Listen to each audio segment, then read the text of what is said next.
नमस्कार। प्रादेशिक समाचार के साथ मैं पूनम करकेट्टा। पहले मुख्य समाचार। प्रधानमंत्री नरेंद्र मोदी ने कहा कि देश में उपचार को किफायती बनाना है सरकार की सर्वोच्च प्राथमिकता। भारतीय सेना ने अग्निवीर योजना के अंतर्गत जूनियर कमीशन्ड अधिकारी और अन्य भर्ती प्रक्रिया में संशोधन की घोषणा की। परीक्षा के सिलेबस और पैटर्न में कोई बदलाव नहीं। राज्य में बर्ड फ्लू के बढ़ते खतरे को देखते हुए आज से राजधानी रांची के 10 किलोमीटर की परिधि में पोल्ट्री उत्पादों की खरीद बिक्री पर पूरी तरह रोक। और राजधानी रांची सहित कई जगहों पर आज देर रात होलिका दहन। राज्य भर में होली का त्योहार 8 मार्च को। और अब समाचार विस्तार से। प्रधानमंत्री नरेंद्र मोदी ने आज कहा कि देश में उपचार को किफायती बनाना सरकार की सर्वोच्च प्राथमिकता है। उन्होंने कहा कि स्वास्थ्य क्षेत्र में प्रौद्योगिकी के अधिकतम उपयोग पर ध्यान केंद्रित किया जा रहा है, क्योंकि स्वास्थ्य सेवाओं को सस्ता और सुलभ बनाने में प्रौद्योगिकी की भूमिका लगातार बढ़ रही है। श्री मोदी ने आज स्वास्थ्य और चिकित्सा अनुसंधान पर बजट बाद वेबिनार को वीडियो कॉन्फ्रेंस के माध्यम से संबोधित करते हुए कहा कि आयुष्मान भारत और जन औषधि योजनाओं के कारण गरीबों और मध्यम वर्ग के रोगियों की 1 लाख करोड़ रुपए से अधिक की बचत हुई है। प्रधानमंत्री मोदी ने कहा कि कई दशकों से स्वास्थ्य के लिए एक एकीकृत दृष्टिकोण और एक दूरगामी सोच की कमी रही। भाजपा के 9 सदस्यीय दल ने आज राजभवन जाकर राज्यपाल सीपी राधाकृष्णन से प्रशासनिक सेवा के अधिकारी राजीव अरुण एक्का के निलंबन की मांग की। उन्होंने कहा कि गृह विभाग जैसे महत्वपूर्ण विभाग की संवेदनशील और गोपनीय फाइल बाहर ले जाने का मामला बेहद गंभीर, चिंतनीय और शर्मनाक है। श्री मरांडी ने कहा कि इस गंभीर मामले में ऑफिशियल सीक्रेट एक्ट की धाराओं के तहत मुकदमा दर्ज होनी चाहिए। भारतीय सेना ने अग्निवीर योजना के अंतर्गत जूनियर कमीशन्ड अधिकारी और अन्य रैंक भर्ती प्रक्रिया में संशोधन की घोषणा की है। ARO लैंसडॉन कर्नल मुनीश शर्मा ने देहरादून की गढ़ी छावनी में यह जानकारी दी। उन्होंने कहा कि जिन उम्मीदवारों ने ऑनलाइन पंजीकरण और आवेदन किया है, उन्हें एक समान प्रवेश परीक्षा देनी होगी। यह परीक्षा देश भर में 176 स्थानों पर आयोजित की जा रही है। चुने गए उम्मीदवार दूसरे चरण में भर्ती रैली के लिए बुलाए जाएंगे, जहां उन्हें शारीरिक दक्षता परीक्षा और फिजिकल मेजरमेंट टेस्ट देना होगा। अंतिम चरण में चयनित उम्मीदवारों की चिकित्सा जांच होगी। उन्होंने कहा कि ज्वाइन इंडियन आर्मी वेबसाइट को अब अधिक पारदर्शिता के लिए डिजी लॉकर से जोड़ा गया है। गिरिडीह नगर निगम बोर्ड की आज हुई बैठक में कई अहम फैसले लिए गए। गिरिडीह नगर निगम के प्रभारी महापौर प्रकाश सेठ ने बताया कि निगम क्षेत्र की दुकानों का किराया बढ़ा दिया गया है। उन्होंने बताया कि वर्ष 2023-24 के बजट की भी मंजूरी दी गई है। इस बैठक में चल योजनाओं को समय पर पूरा करने का निर्णय लिया गया है। लातेहार जिले के उपायुक्त ने जिले में जन्म मृत्यु निबंधन 100% कराने का निर्देश दिया है। विस्तृत ब्यौरे के साथ हमारे लातेहार संवाददाता।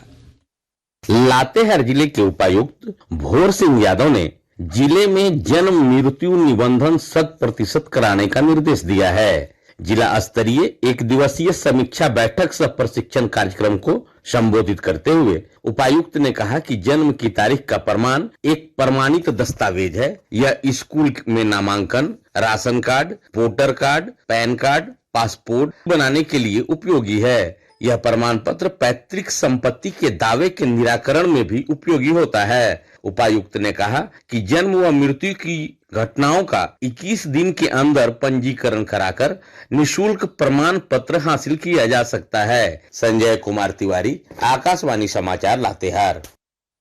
आकाशवाणी के ताजा तरीन समाचारों के लिए आप हमारी वेबसाइट newsonair.com पर लॉग ऑन कर सकते हैं। ताजा समाचार Twitter handle @AIR news alerts और Facebook page all India radio news पर भी उपलब्ध है। आप प्रादेशिक समाचार एकांश के ट्विटर हैंडल @AIR न्यूज _ और फेसबुक, इंस्टाग्राम पेज तथा YouTube channel AIR news Ranchi पर भी हमारे बुलेटिन सुन सकते हैं। प्रादेशिक समाचार आप आकाशवाणी रांची से सुन रहे हैं।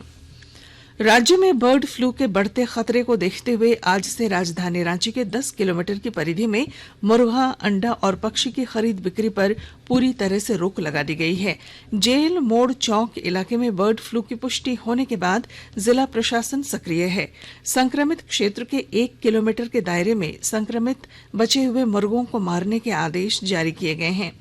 रांची के उपायुक्त राहुल कुमार सिन्हा ने बताया कि मजिस्ट्रेट को रैपिड रिस्पांस टीम के साथ समन्वय बनाकर विधि व्यवस्था सुनिश्चित करने का आदेश दिया गया है। आदेश का उल्लंघन करने वालों पर आपदा प्रबंधन अधिनियम के तहत कार्रवाई की जाएगी। जिला पशुपालन पदाधिकारी डॉक्टर अनिल कुमार ने बताया कि संक्रमित क्षेत्र के 1 किलोमीटर के दायरे में आने वाले मुर्गे मुर्गियों को मारा जाएगा और क्षेत्र को सैनिटाइज किया जाएगा। राजधानी रांची सहित राज्य भर में कई जगहों पर आज देर रात होलिका दहन की तैयारी की गई है। होली का त्योहार 8 मार्च को मनाया जाएगा।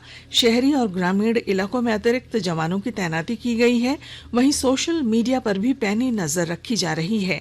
रांची के वरीय पुलिस अधीक्षक किशोर कौशल पूरी सुरक्षा व्यवस्था की मॉनिटरिंग कर रहे हैं। 5 क्विक रिस्पांस टीम भी रिजर्व रखी गई है, जबकि बाइक दस्ते शहर के गली मोहल्लों में गश्त लगाएंगे। होली से पूर्व शराब पीकर गाड़ी चलाने वालों पर नकेल कसने के लिए ड्रंक एंड ड्राइव जांच अभियान चलाया जा रहा है। होली को लेकर 7, 8 और 9 मार्च को कुरियर सेवा पूरी तरह बंद रहेगी। इधर हजारीबाग जिले में श्री गौरांग सेवा फाउंडेशन और श्री हरे कृष्ण संस्थान ने धूमधाम से गौर पूर्णिमा और होली मिलन समारोह मनाया। पूर्वी सिंहभूम जिले के पुलिस प्रशासन ने होली, शब बारात, रमजान, रामनवमी को देखते हुए सुरक्षा के पुख्ता इंतजाम किए हैं।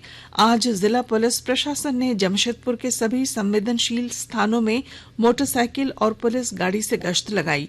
होली और शब बारात को लेकर आज उप विकास आयुक्त ने रामगढ़ में जिला स्तरीय शांति समिति की बैठक की।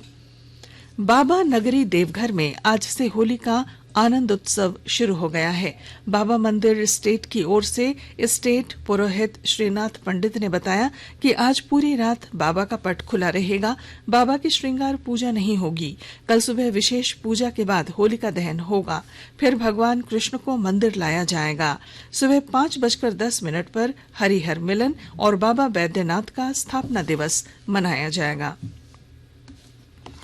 डाल्टनगंज के मेदिनी नगर सदर थाना क्षेत्र में पुलिस ने पुलिस अधीक्षक को मिली गुप्त सूचना के आधार पर कार्रवाई कर 21 किलो 300 ग्राम चांदी की बिस्किट और 3 किलो 90 ग्राम चांदी का आभूषण बरामद किया है। इस संबंध में 2 युवकों को गिरफ्तार किया गया है। आयुष मंत्रालय ने वर्ष 2023 के प्रधानमंत्री योग पुरस्कारों के लिए आवेदन या नामांकन आमंत्रित किए हैं। राष्ट्रीय और अंतर्राष्ट्रीय दोनों स्तरों पर योग को बढ़ावा देने और प्रचार प्रसार में अनुकरणीय योगदान करने वाले व्यक्तियों को ये पुरस्कार दिए जाते हैं। 2 राष्ट्रीय पुरस्कार भारतीय मूल की संस्थाओं को और 2 अंतर्राष्ट्रीय पुरस्कार भारतीय या विदेशी मूल की संस्थाओं को दिए जाएंगे। आवेदन या नामांकन 31 मार्च तक MyGov वेबसाइट पर किया जा सकता है। महिला प्रीमियर लीग में आज मुंबई इंडियंस का मुकाबला रॉयल चैलेंजर्स बेंगलुरु से होगा। यह मैच मुंबई के ब्रेबॉर्न स्टेडियम में शाम 7:30 पर खेला जाएगा। वहीं कल रात नवी मुंबई के DY पाटिल स्टेडियम में हुए मुकाबले में यूपी वॉरियर्स ने गुजरात जायंट्स को 3 विकेट से हरा दिया। 170 रनों के लक्ष्य का पीछा करते हुए यूपी वॉरियर्स ने 19 ओवर और 5 गेंदों में 7 विकेट पर 175 रन बनाए। ब्रेबॉर्न स्टेडियम में कल हुए एक अन्य मुकाबले में दिल्ली कैपिटल्स ने रॉयल चैलेंजर्स बेंगलुरु को 60 रनों से हराया। और अब अंत में मुख्य समाचार। प्रधानमंत्री नरेंद्र मोदी ने कहा कि देश में उपचार को किफायती बनाना है सरकार की सर्वोच्च प्राथमिकता। भारतीय सेना ने अग्निवीर योजना के अंतर्गत जूनियर कमीशन्ड अधिकारी और अन्य भर्ती प्रक्रिया में संशोधन की घोषणा की। परीक्षा के सिलेबस और पैटर्न में कोई बदलाव नहीं। राज्य में बर्ड फ्लू के बढ़ते खतरे को देखते हुए आज से राजधानी रांची के 10 किलोमीटर की परिधि में पोल्ट्री उत्पादों की खरीद बिक्री पर पूरी तरह रोक। और राजधानी रांची सहित कई जगहों पर आज देर रात होलिका दहन। राज्य भर में होली का त्योहार 8 मार्च को। और इसके साथ ही आकाशवाणी रांची से प्रादेशिक समाचार का ये बुलेटिन समाप्त हुआ। नमस्कार।